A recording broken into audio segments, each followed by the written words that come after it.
Good morning, church. Good morning. We have several visitors here today with us, and in fact, we have a visitor that I'll be speaking with here for the first half of this lesson time today. But I want to bring it up this way. I've always been a short fellow. I was born short, frankly, and never got over it. And at 5'9" and 68 years old, I think I'll be going the other way soon. So it's a little hard for me whenever somebody asks me to reach something for them, which actually almost never happens for obvious reasons. But if I have other people to help me, I can reach them. And it's rather the same way with our money and our goods. We may only have one coat that we could spare. We may only have $5 that we can spare. But if you pool them with other people, it's a 2 + 2 = 10 situation. So much more can be done if we pool. I've had people ask me, why don't Christians win the lottery? First of all, I don't know that they don't. I don't follow that very far because math. But I really believe God doesn't need us to win the lottery. He just needs us to share our pocket change and to share the extra things, as we just sang, that we don't need, and give those things. Thousands and thousands of people sharing equals more than a lottery win. One of the charities, we have two main charities that we support here, plus those that you inform us of, that you're already involved with, and we help you wherever you are. One is One Generation Away, which feeds people all over and teaches people how to feed all over, which is brilliant. But we also want to be involved in something locally in our Williamson County area. And since I moved to Tennessee back almost 11 years ago now, we have been involved with GraceWorks, because GraceWorks is where all the different churches and individuals who are charitable in heart can donate their time, can donate goods, can help people. But I don't want to talk more about GraceWorks because I'm not the expert on it. All I know is that we are enthusiastic partners with them, and will remain so. In fact, the day we started this church, I told the lady who's now your director, I said, we will not miss a payment. We are going to be a part of what you do. So welcome, Danielle, Danielle Kennedy. And I don't know what your title is. What's your title? Yeah, so my title is Church Relations Manager. Okay.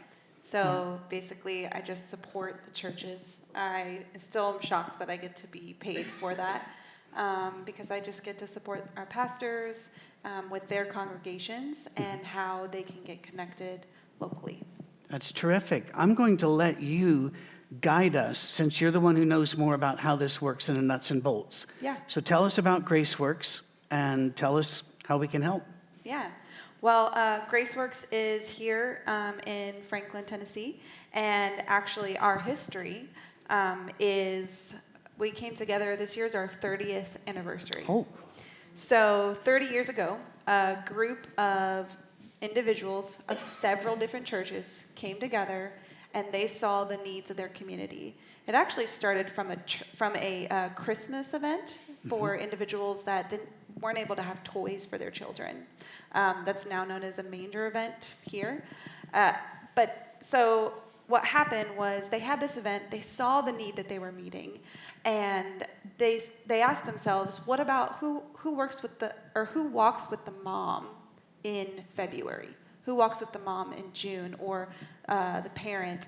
These individuals, these caretakers and these parents. And so over 30 churches in this area got together and said, no matter our differences, no matter our denominations, we want to support our ministry because we are better together. Absolutely. Then I like no matter what our denominations are, because I was raised in a small group that would only help our small group, and therefore the pocket change didn't go far. Yes. There was nobody there to reach the tall shelf. Mm-hmm. So I love the philosophy. Yeah. Go ahead. Yeah, and so that's a little bit of our history, and then our why. Why do we do this at GraceWorks, meaning our staff? We're actually a group of 70 full-time and part-time staff. Really? Yes. And we call ourselves the little engine that could, because looking in, it seems like a very small building, but actually God has blessed us. GraceWorks has ecosystems within ecosystems. And that is our why, is really our heart, is actually neighbor serving neighbor by the power of God's grace. That's our vision. And we do that by, our goal is really to provide excellent, dignified relief and reveal God's grace and love through the hope of Christ. And how we kind of show dignity to our neighbors that come in and receive help from us is we have excellent services, meaning we respect their choices. That's how their dignity is seen. We give them the option. So we have 3 pillars, which I'll talk about in a minute, but one of them is food. And in our food, we have a food pantry. And so that food pantry, we actually are able to purchase items like milk, butter, eggs. So fresh, Yes, fresh perishables. produce, Okay. these things. So it's not a food pantry in the sense of canned goods. Okay. And that's out of the generosity of the many partnerships that we have with grocery stores and Second Harvest, which is another food bank. But all of this comes together where we are able to provide a shopping cart full of groceries that would cost about $475 for a family of 6. And we are able to get that for $50. Wow.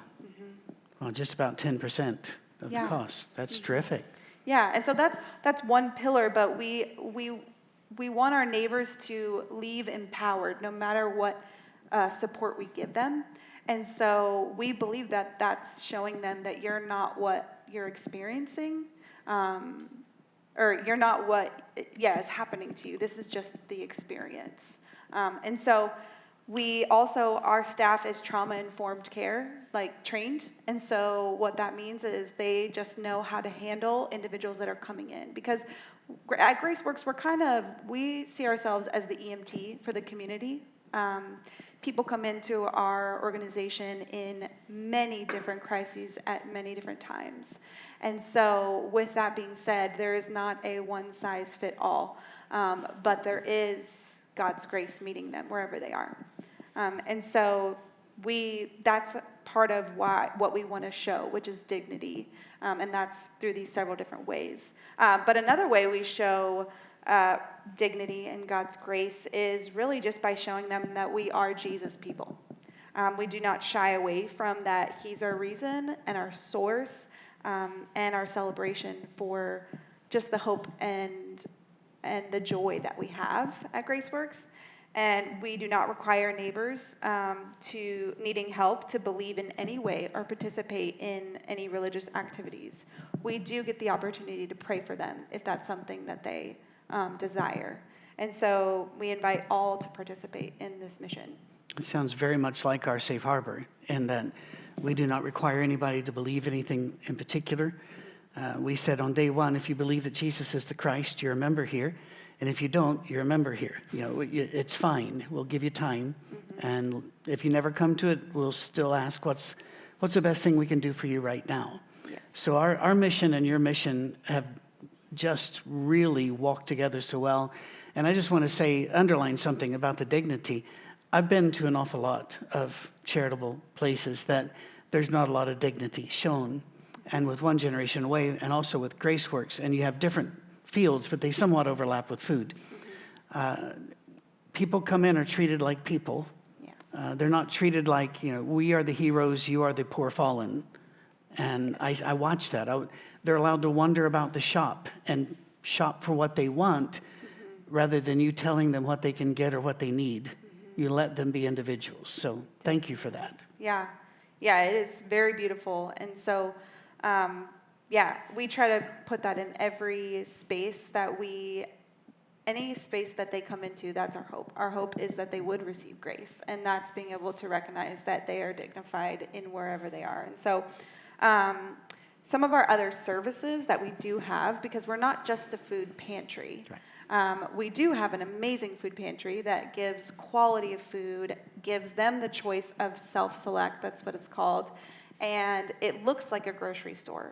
And so they are able to self-select, or we can do curbside. And so we really try to see how can we meet individuals where they're at. And And so another part of the dignified experience is we also provide flowers for them at the very end of their shopping. I did not know that. Yeah, we partner with Trader Joe's, and they give us flowers, and we're able to give them those flowers as they leave. Oh, So it's a very beautiful space, and our volunteers, because we actually have 355 volunteers that come in a week and serve our neighbors with us. And they are the ones that are being able to be there and supporting them if they need it. But really, it's that place of, I mean, if I'm going shopping, I don't want someone to follow me around. Exactly. And so it's just those little shifts of put yourselves in someone else's shoes. It's terrific. And I know some of the volunteers. I know one of them who just turned 80. Hi, Doug.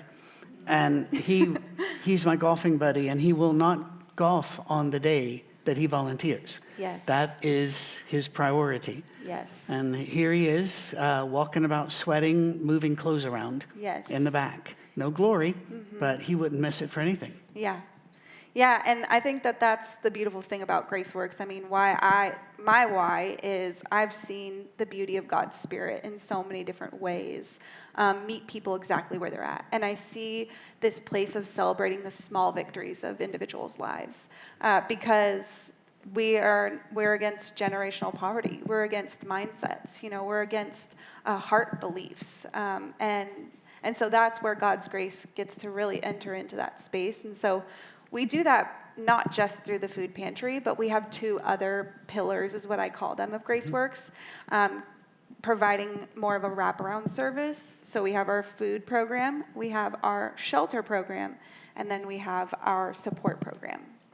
And so in our food program, like I had said, we have our food pantry. We also help individuals or children that are here in Williamson County. Over 520 a week are provided food on the weekends because they're in the food insecurity program. And so a lot of people don't realize that's even here in Williamson County.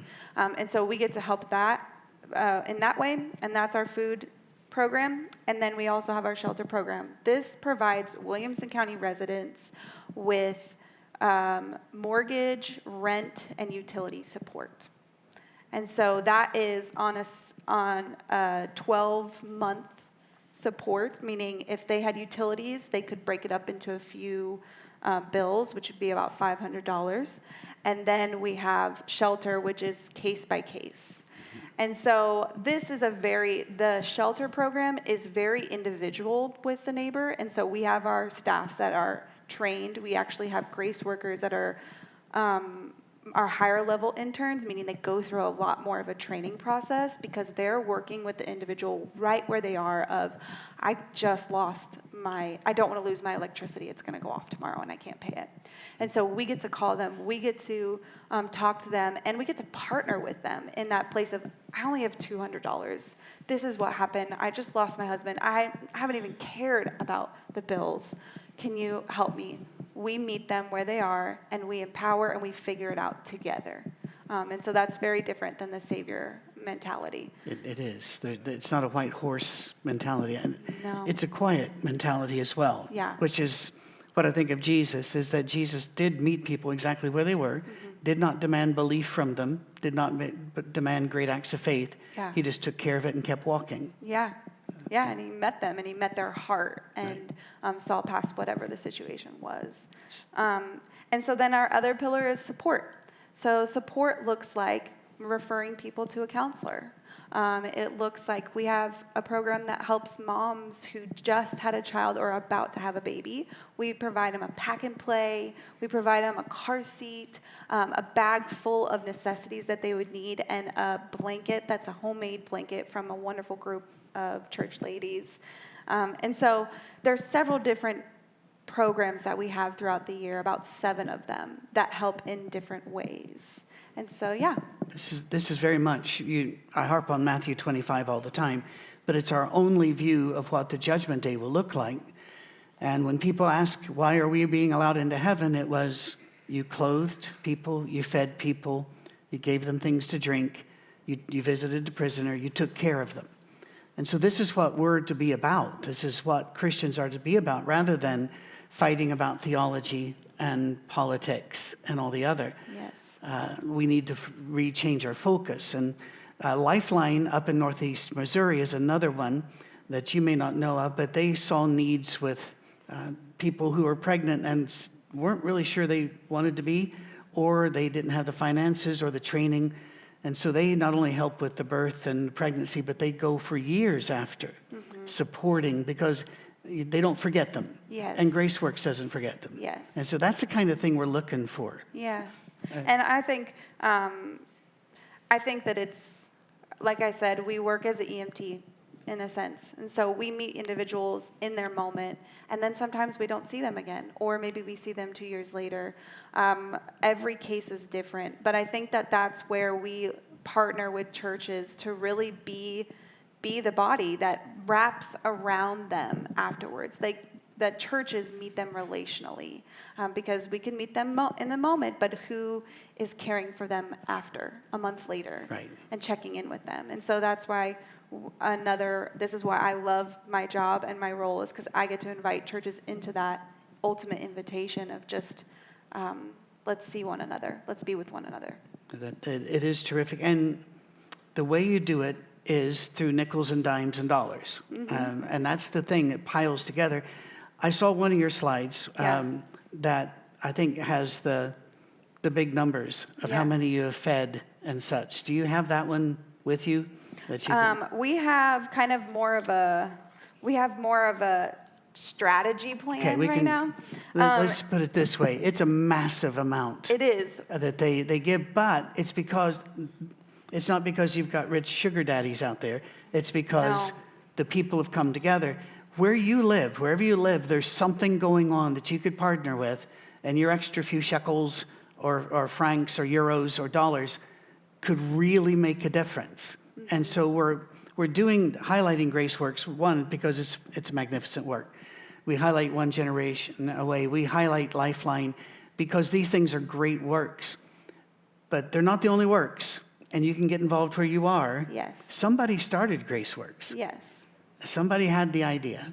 So with that said, I'll let you get and tell us the strategy. Well, I will say one number. So actually, we have fed over almost 15,000 individuals in this past fiscal year. 15,000. So that's 15,000 carts going to individuals here in our food pantry. It also provides support for other counties as well. So that's our only program. Well, I didn't know that. Yeah, so we're actually open to not just Williamson County, because we are already meeting the need in Williamson County, but our other surrounding neighborhoods, they don't have food pantries like GraceWorks. Individuals will drive, sometimes almost 2 hours away, just to come and get the quality, but it's more than that. They feel God's grace when they do come. And we have done several different impact reports, meaning surveys and things like that, asking individuals, why do you come here? If you have one in your neighborhood, why are you coming here? And they said, we feel we can breathe, that we can just breathe. But I think that's an opportunity that God's giving us, GraceWorks, is being able to say, hey, this can happen in your neighborhood too. We're not, high and mighty. This is God meeting individuals from a bigger one body coming together, one church coming together. And this just absolutely aligns and makes my heart jump, because we were in the Detroit area, north of Detroit, but in that area for 10 years and loved that work. And we started because of a young lady who had the idea and skipped worship when she saw some homeless people, bought hot dogs and fed them. And then it grew from there to where we were feeding the homeless in the park. And one of the people in the city told me, there are over 50 places that supply food for people every day in Detroit. And that shocked me. I was happy, but shocked. So I started asking the homeless people that came to us, why are you coming to us when there are all these others? And they said, because you look us in the eye and you call us by our name. Yeah. And therefore, it wasn't just a photo op or time served going through a line. Yeah. I still pray for Richard. I still pray for Lillian. I still, yesterday my wife and I at dinner, I think it was maybe supper, lunch, prayed for our homeless friends in Detroit. They're real people. Yeah. And when people go into GraceWorks, they're real people. Yeah. When they go into Lifeline or One Generation Way, they're real people. So look for a charity, or you can support us as we support them. But look for a charity in your region that treats people like Jesus would treat them. Yeah. Not the white horse and the savior complex, but the paraclete, the pulling alongside and walking with them. Yeah. Yeah, and so just to share a little bit about where we feel like God is leading us at GraceWorks is we hope to expand GraceWorks as God leads us, and that looks like us praying for a location because we rent where we're at, and this is public knowledge, but it's about $30,000 a month just for our rent alone. And so we want to be able to have our space. We want to have these places where people can come and it be firm and concrete. And so that's one of our prayers, if anyone asks about it, is just praying for God's timing and the right place. We have a letter of intent with a church that's actually here that we would buy some of their property from them. But again, that we're still just in that process. Sure. And so we just invite everyone into that time of us waiting for God's timing. And then another thing is we hope to, while we're already growing in our staff, we jumped from about 50 to now 70 full-time, part-time. And so another thing we ask for prayer for is space, is in the meantime, while we're waiting, God, how do we need more space because we're bursting at the seams. Yes, you are. And so just prayers for that. And then another thing that we feel like God's giving us the opportunity is sharing our model with communities to pose collaboration with them. And we're sharing the model with your community. Yes. And people, by the way, have already checked in from Canada and all over today. So we're hoping this catches, this plus the Holy Spirit catches somebody on fire. Yeah. But ultimately, why we do this and what is our impact, and again, back to the why, is we want to meet the individual where they're at. And I'm going to share a story with you. Please. So our staff, we actually have, it's called Catalog of Goodness. And it's in our Teams communication platform. And we get to share stories every day with one another internally, what is happening. And so, meaning what's happening with our neighbors and how they're being met by God. And wow, since we've started that has helped us check our hearts every single day of, okay, wait, this is the why. These are the why that we're doing this. And we had a woman, she came in for the first time, had never heard about GraceWorks, lives here in Williamson County, single mother of 3, and was deeply struggling. And she came in, she was very quiet, went through our food pantry and did self-select, so she's grocery shopping. And then towards the end, she just said, thank you so much. I feel like a rich woman today because she was able to get 7 loaves of bread for her family.